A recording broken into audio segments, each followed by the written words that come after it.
زبان میں تقریر کرنے کے لیے شیخ محمد عادل کو دعوت دیتا ہوں کہ وہ آئے اور قرآن کی اہمیت کے عنوان سے اردو زبان میں تقریر پیش کریں۔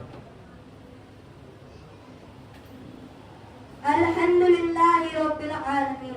اسٹیج پر رونق افروز بزرگان دین اور حاضرین جلسہ، آج کے اس محفل میں اور آج کے اس مبارک اجلاس میں میرا موضوع ہے سخن۔ دنیا کی سب سے پاکیزہ اور مقدس کتاب قرآن پاک ہے۔ ہمیں چڑھتے سورج کی طرح یقین ہے کہ اس کا ایک ایک حرف سچا اور صادق ہے۔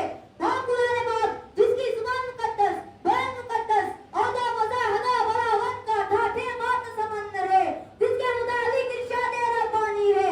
قرآن وہ کتاب ہے جس کے صادق و برحق ہونے میں کوئی شک و شبہ نہیں، اور جس کے بارے میں محضر انسانیت حضور پاک صلی اللہ علیہ وسلم نے یہ ارشاد فرمایا کہ تم میں سے سب سے بہتر وہ شخص ہے جو قرآن پاک کو سیکھے اور سکھائے۔ دعا کیجیے کہ خداوند قدوس ہم سب کو قرآن پاک کی دولت سے مالا مال فرمائے، آمین۔